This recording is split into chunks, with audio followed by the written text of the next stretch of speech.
नमस्ते,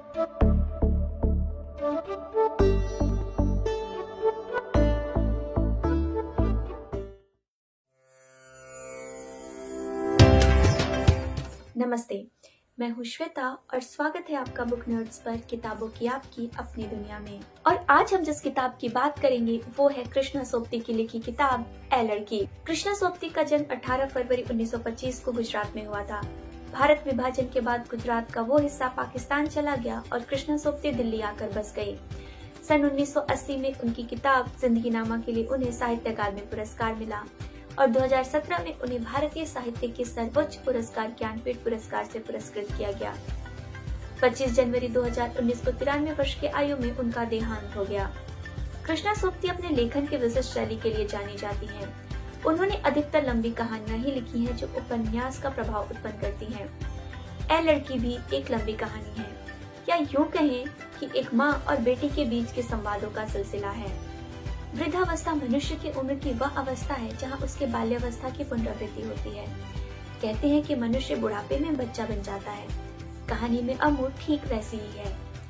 अम्मू बीमार है और मृत्युशैया पर है। कभी वो हंसती है, कभी चिड़चिड़ी हो जाती है, कभी वो गुस्सा हो जाती है, कभी वो झिड़कती है, कभी वो पुरानी स्मृतियों में लौट जाती है तो कभी वो वर्तमान में आ जाती है। कहानी की एक और पात्र है अम्मू की बेटी, जिसे अम्मू बार बार ए लड़की कहकर संबोधित करती है, जो इस कहानी का शीर्षक भी है। कहानी में एक नर्स है जो अम्मू की देखभाल करती है। कहानी के अन्य पात्र जो हैं वो अम्मू के संवादों का हिस्सा है और बीच बीच में हमारे सामने आते रहते हैं। ये जो संवाद है ये अम्मू की स्मृतियों की तह की विरासत है जो अम्मू अपनी बेटी को सौंपना चाहती है। तभी तो अम्मू कहती है कि बेटी के पैदा होने के बाद माएँ सदा जीवी हो जाती हैं, वो कभी नहीं मरती। माएँ अपनी विरासत अपनी बेटियों को ही तो सौंपती हैं, उन्होंने जो सीखा, जो जिया और जो भोगा। पर कहीं ना कहीं ऐसा लगता है कि अम्मू अभी भी अपनी पीढ़ी की पुरानी रूढ़िवादी विचारों में ही जकड़ी है। तभी तो वो अपने मरने के बाद अपनी बेटे को ही अपना उत्तराधिकारी मानती है और सारे रीति रिवाज उसी से पूरे कराना चाहती है। अम्मू के संवादों में उसके अकेलेपन की भी झलक मिलती है। तभी तो वो कहती है कि बेटे बेटियों नाती पोते के रहने के बावजूद भी मैं कितनी अकेली हूँ। अम्मू कभी कभी अपने जवानी में अपने लिए समय न निकाल पाने का भी दुख व्यक्त करती है और कहती है कि संतान के पैदा होने के बाद माँ के पास उसके लिए वक्त नहीं होता। वो कहती है कि संतान माँ का सारा वक्त कटक लेती है।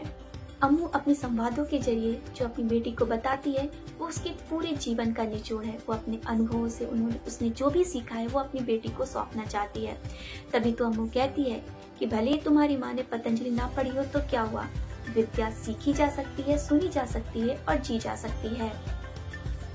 इन सब के बावजूद अम्मू में एक गजब की जिजीविषा है। अम्मू कभी 18 साल की वो लड़की बन जाती है जो अभी नई नई ब्याह करके अपने ससुराल आई है।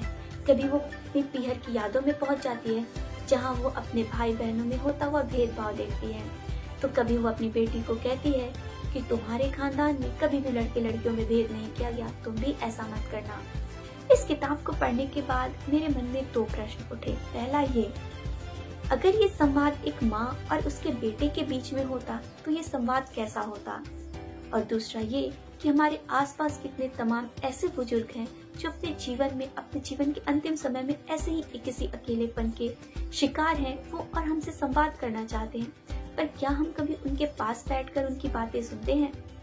कृष्णा सोबती ने इन संवादों को बेहद सहज और ग्राह्य रखा है।